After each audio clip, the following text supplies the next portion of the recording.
Halo semua, Miss Indi di sini, dan ini adalah tutorial program Input Data Customer atau modul 7 pada mata kuliah pemrograman visual, Java dan NetBeans. Oke, seperti yang sudah pernah kalian lihat di modul 7, modul 7 merupakan form input data yang terkoneksi dengan database MySQL. Untuk itu, sebelum kalian mulai, terlebih dahulu langkah pertama yang harus dilakukan adalah menginstal MySQL, database MySQL, di mana kalian bisa dapatkan melalui aplikasi atau software XAMPP atau XAMPP yang dapat kalian download langsung di Google. Kata kuncinya adalah XAMPP, kemudian kalian download sesuai dengan sistem operasi kalian masing-masing. Kalau yang pakai Windows, silakan download versi Windows. Nah, setelah di-download, kemudian silakan install. Untuk step yang ini kalian bisa lakukan sendiri dan banyak sekali tutorial disediakan di Google. Di sini saya sudah install XAMPP-nya.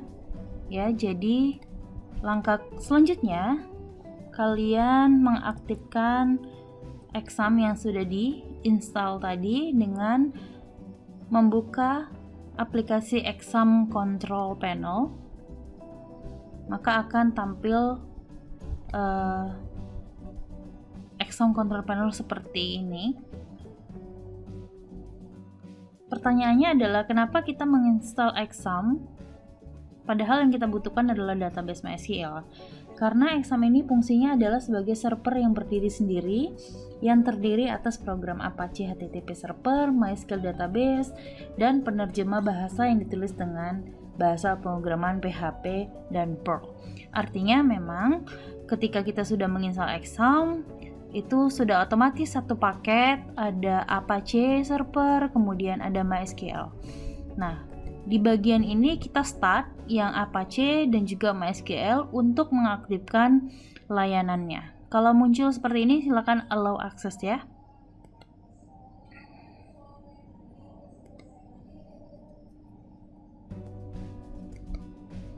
Oke, langkah selanjutnya adalah kita akan masuk ke localhost untuk membuat database atau ke MySQL.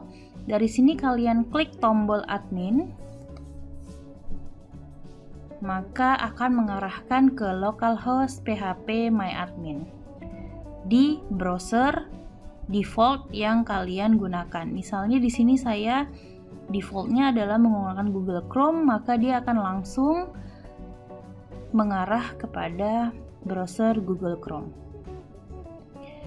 Nah, ini adalah tampilan awal dari php myadmin atau localhost, di mana kita bisa membuat database MySQL. Di bagian sebelah sini ini adalah database yang sudah tersedia,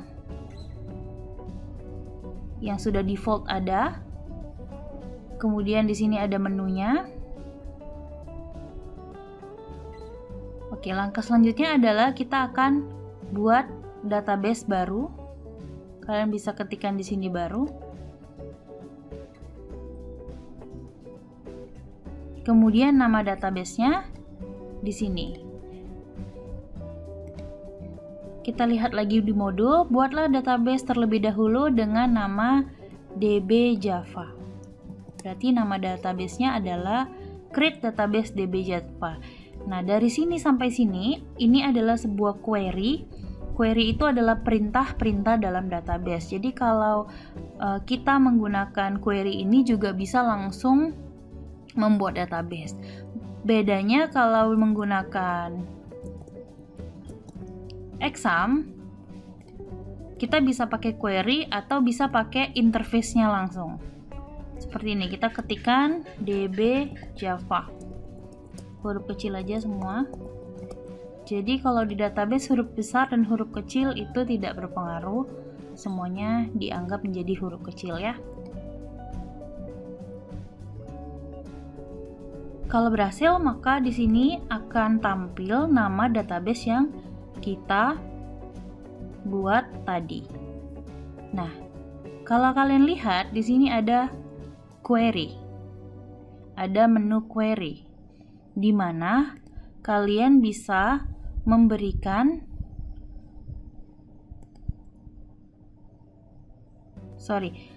maksud saya di sini ada menu SQL di mana kalian bisa memfacekan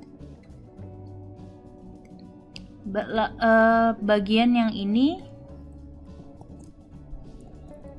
ke sini. Kemudian langsung klik kirim atau go.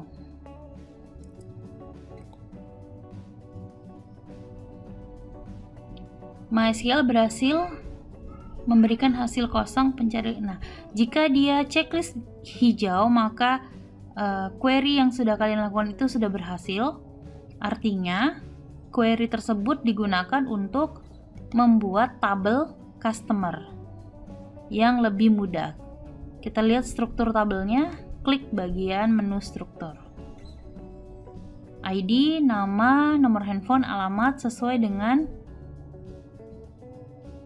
field yang kita mau. Jadi nama database-nya DB Java, nama tabelnya tCustomer, lalu di dalam tCustomer itu ada field namanya ID, di mana dia tipe datanya varchar, panjangnya 6, atau data yang bisa ditampung di dalam field ID itu ada 6, dan dia adalah primary key, artinya data di dalam ID tidak boleh sama. Unique primary key seperti NVM kalian. Kemudian ada nomor HP, tipe datanya juga varchar, maksimal yang bisa masuk dalam field nomor HP adalah 14 digit atau 14 karakter, alamat maksimal ada 100 karakter. Jadi tipe data varchar ini digunakan dalam database dapat menampung huruf dan angka seperti string. Pembuatan database telah berhasil. Langkah selanjutnya, buka software NetBeans. Di sini saya pakai NetBeans 11. Kalian bisa gunakan versi di bawahnya, yang di atas 8 dan di bawah 12 yang paling terakhir sekarang. Kemudian dari sini saya yakin kalian sudah punya project masing-masing karena ini sudah modul 7. Di sini nama project saya Kamis Sabtu 2020. Kemudian dari menu file, pilih new file. Jadi di program input data customer ini ada 2 file, yaitu file Java class dan juga file nanti JFrame. Nah, tapi di awal kita buat Java class dulu. Kategorinya pilih Java, kemudian file type-nya pilih Java class. Pastikan project-nya adalah project kalian. Klik next, kemudian tulis namanya class DB. Kemudian package-nya koneksi. Nah, file ini nanti digunakan untuk membuat satu source code yang dapat menghubungkan program ini dengan database MySQL. Klik finish. Oke, di sini kalian tinggal ketikkan saja, ya. Mulai dari import, library importnya, kemudian isi dari kelasnya. Silakan lihat di modul masing-masing. Import Java SQL Connection, Driver Manager, dan SQL Exception semua ada di sini.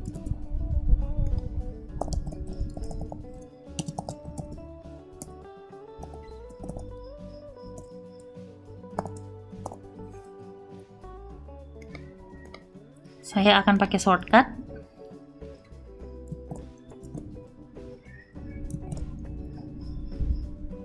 Shortcutnya adalah saya copy paste saja supaya lebih cepat tutorialnya. Oke, seperti kalian lihat importnya kenapa cuma 1? Karena di sini kalian lihat di modul ada 3. Jadi kalau 3 dengan root yang sama java.sql cuman ujungnya aja beda, ini bisa kalian ganti dengan bintang Artinya semua yang ada di root Java .sql bintang termasuklah connection, driver manager, dan SQL exception akan masuk ke dalam import tersebut. Nah, itu salah satu tipsnya. Kemudian kalian ketikkan mulai dari private static connection koneksi sampai dengan return koneksi. Perhatikan kurung kurawalnya ada berapa karena itu sangat mempengaruhi terhadap validitas atau benar tidaknya satu source code di Java. Nah, di sini salah satu yang penting setelah kalian ketik dia akan tetap ada satu baris yang masih alert merah atau diinisiasi sebagai satu source code yang salah di bagian new MySQL JDBC driver. Artinya dia minta driver atau konektor JDBC yang menghubungkan MySQL dengan Java. Analoginya seperti ini. Kalau kalian mau koneksi laptop kalian ke printer, kalian butuh driver, benar? Driver itu bentuknya adalah software yang dapat menghubungkan laptop dengan printer. Sama halnya dengan ini, Java itu harus ada konektor yang menghubungkan dengan MySQL karena MySQL dan Java itu adalah satu software yang berbeda. Jadi namanya adalah MySQL JDBC driver. Cara mengaktifkannya adalah di sini di package-nya kalian, di project-nya kalian itu ada namanya folder libraries. Dari sini kalian klik kanan, kemudian add library. Kemudian terus scroll ke bawah, pilih yang MySQL JDBC driver. Add library.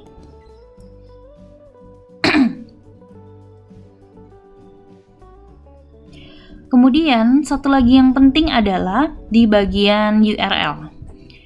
Di bagian URL ini sering mistyping atau kesalahan pengetikan tapi tidak dibaca salah. Misalnya nih, saya ketikkan di sini tidak DB Java saja.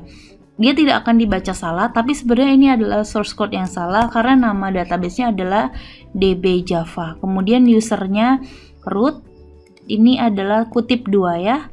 Kemudian passwordnya saya kosongkan. Tapi kalau di modul kenapa dia tidak 01234 ya? Karena pada saat dulu saya buat modul, saya menggunakan password 1234 untuk masuk ke database. Sementara saat ini, seperti yang kalian sudah lihat tadi, begitu saya klik admin di exam control panel, tidak ada password untuk masuk ke database. Jadi dikosongkan saja. Boleh di save, ini tidak perlu di running, cukup di save saja kalau sudah tidak ada lagi alert merah. Kalau alert yang kuning seperti ini tidak ada masalah ya. Karena perbedaan versi pembuatan di awal saat dengan yang sekarang, dia sering terjadi yang namanya value never use. Oke, langkah selanjutnya adalah membuat file modul 7 yaitu JFrame. Dari menu file, pilih new file, pastikan lagi project kalian, lalu pilih kategorinya swing GUI form, pilih yang JFrame form, ketikkan namanya modul 7. Di sini package-nya pilih package yang GUI karena koneksi tadi khusus untuk package-nya kelas ya, Java class. Klik finish.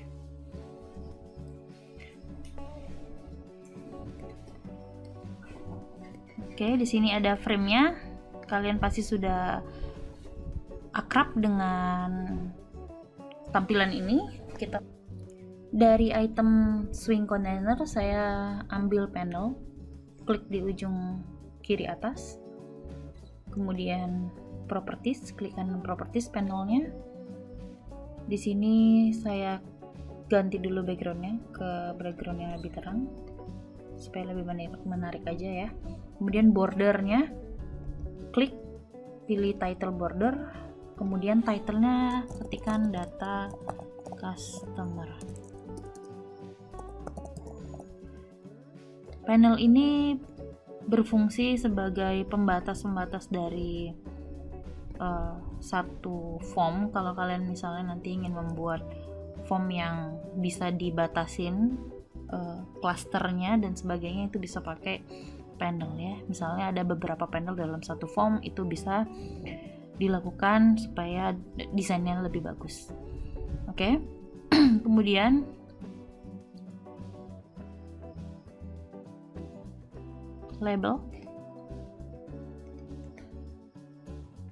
labelnya ada 4.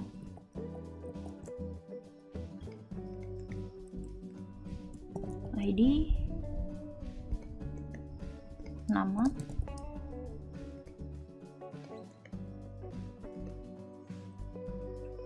nomor HP, nomor handphone, dan alamat.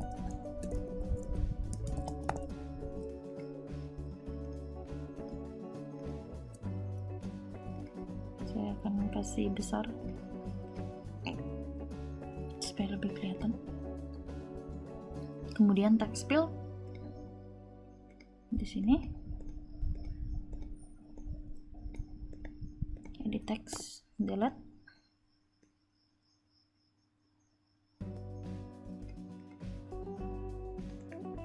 Defaultnya kita ganti juga biar sama dengan labelnya. Saya suka dengan metode duplikasi. Menurut saya itu lebih mudah daripada harus ambil satu-satu di item. Metode duplikasi itu caranya dengan Ctrl D. Oh ya, ini pakai text area ya, supaya lebih banyak yang bisa diketik di situ. Fontnya juga bisa diganti jadi 12 tombol. Selanjutnya tombol, button. Saya lupa button apa aja. Kita lihat dulu modulnya. Simpan dan batal. Ada 2 button. Kita edit text, simpan. Berarti ini artinya tombol untuk menyimpan data yang diketik ke database, dan batal untuk membatalkan penyimpanan. Sudah. Kemudian langkah selanjutnya adalah memberi nama variabel pada item text field dan juga button. Seperti kalian bisa lihat di modul. Ya, ini adalah variabel untuk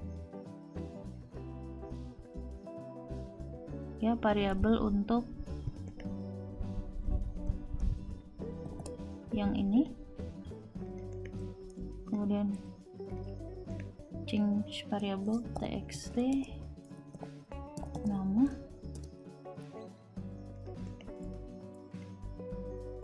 txt, nomor HP, dan juga txt alamat.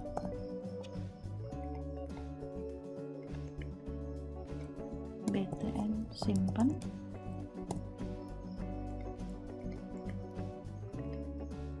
btn batal.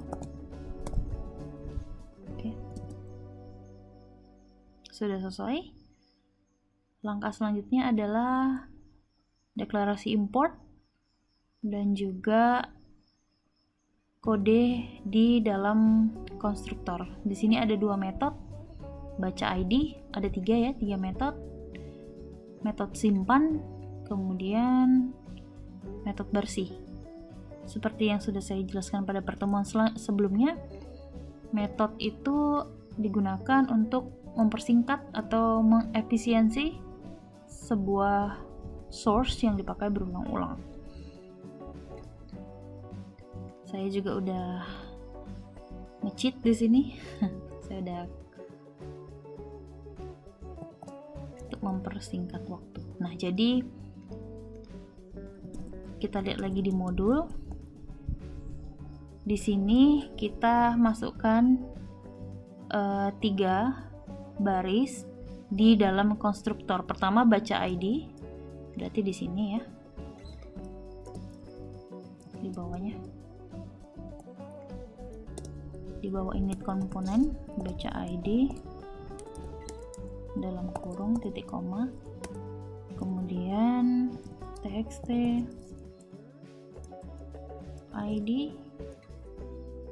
txt id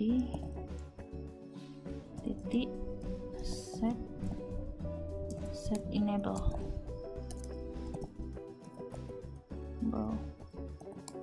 false, kemudian btn set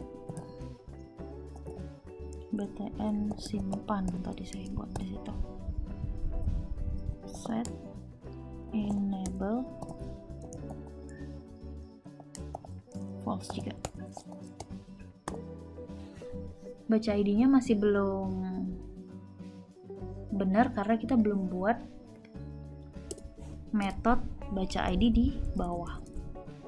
Jadi kita harus buat dulu private void baca ID dalam kurung. Nah, kalau private void baca ID-nya sudah dibuat, baru dia baca ID yang di sini udah benar. Karena dia baca ID ini sebenarnya adalah manggil metode ini. Nah, kegunaannya 3 baris ini adalah dia akan dijalankan begitu kita run programnya tanpa harus action. Kalau biasanya kan action itu dilakukan ketika kita klik button baru codingnya dijalankan. Sementara kalau di bawah init komponen artinya dia langsung dijalankan tanpa harus kita memberikan action. Jadi auto run ya. Private void baca ID ketikkan seperti di modul dari mulai int kode sampai dengan catch ya.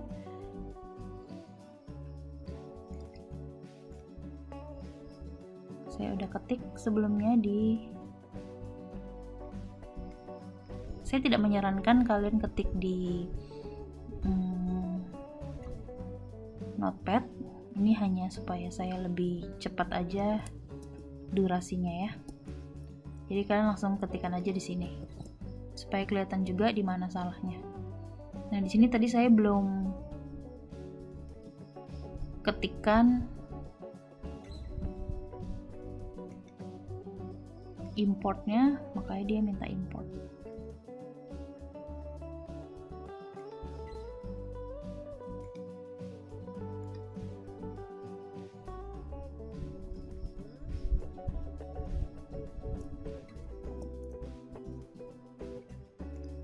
Kita lihat dulu importnya di modul Java SQL bintang string gabsentment sama import koneksi kelas DB.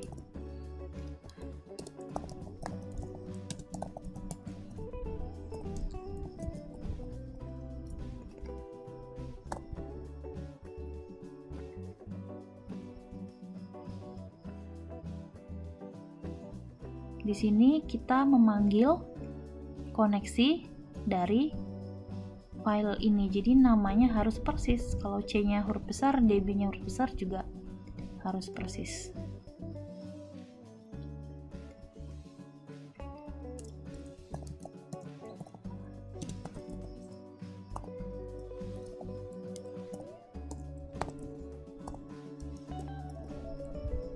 Swing.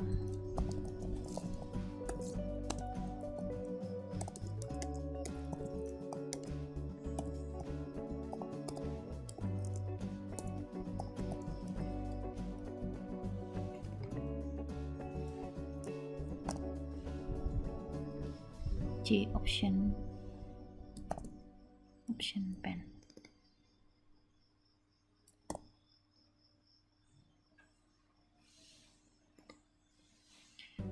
Yang perlu diperhatikan pada codingan ini adalah bagian query-nya, yaitu yang di sini ya.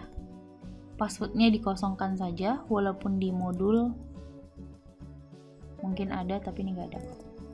Nah, bagian ini juga harus benar. T customer nama tabelnya, select max ID as code from customer.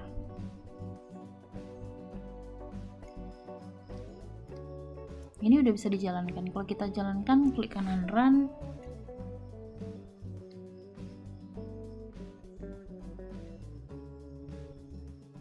Tapi belum selesai ya.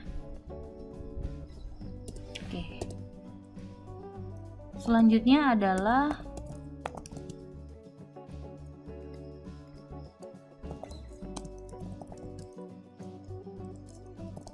metode simpan. Metode simpan itu bisa kamu dapatkan di modul juga. Yang ini bisa nge-cheat juga ini. Kamu bisa copy paste di sini sampai dengan kurung kurawal.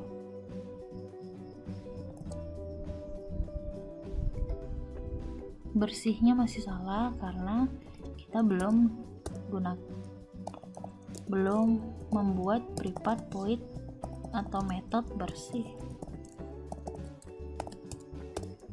Metode bersih juga bisa kamu ambil dari sini isinya. txt salah punya saya karena saya buat nomor HP tadi ya. Kita lihat lagi apa yang masih salah. Tadi saya buat no HP ya. Sudah. Jadi ada 3 metode, ada 3 baris di bawah init komponen, 3 metode yang harus kalian buat setelahnya, yaitu baca ID, simpan, dan juga bersih dari menu source. Perhatikan kurung kurawalnya.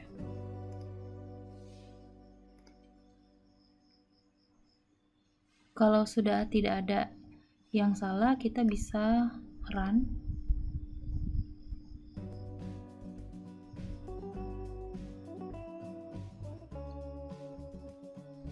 Kalau berhasil, maka ID-nya akan langsung muncul otomatis.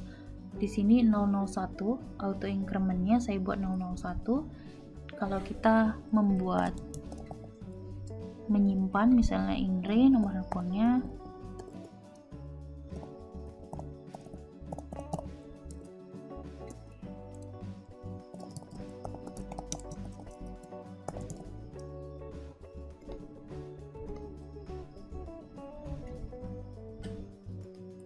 belum bisa disimpan. Kenapa? Karena kita belum kasih metode simpan. Makanya kita harus ikutin modul selanjutnya. Nah, setelah selesai, kita kasih action di simpan. btn simpan, klik kanan, action perform. Dari menu desain, klik kanan, event action perform. Di sini kita panggil ya btn simpan dalam kurung titik koma. Artinya kita memanggil metode simpan yang ini. Kemudian bersih itu untuk btn clear. Di sini klik 2 kali. Klik 2 kali dengan klik kanan event action perform juga sama ya. Terakhir, klik kanan txt nama. Txt nama berarti yang ini ya. Txt nama, klik kanan, event type. Kemudian tuliskan ini btn simpan set enable true. Kenapa txt nama dibuat type? Type artinya ketika keyboard mengetik di txt nama, button simpannya akan aktif. Kita ulangin run.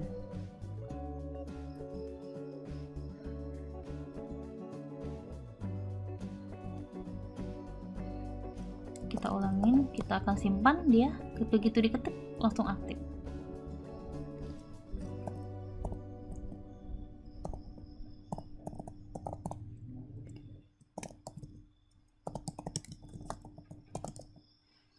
Simpan. Sukses tambah data. Oke. Begitu oke, dia akan masuk ke ID kedua yang otomatis tidak bisa kalian ketik manual karena dia diambil dari database. Lalu kita lihat di database-nya sudah masuk belum di localhost yang tadi. Kita lihat di struktur, kita cari bisa struktur ya, tabel customer, jelajahi. Ini yang tadi sudah masuk. ID 001, nama INRI, nomor handphone, alamat. Berarti datanya sudah masuk ke database.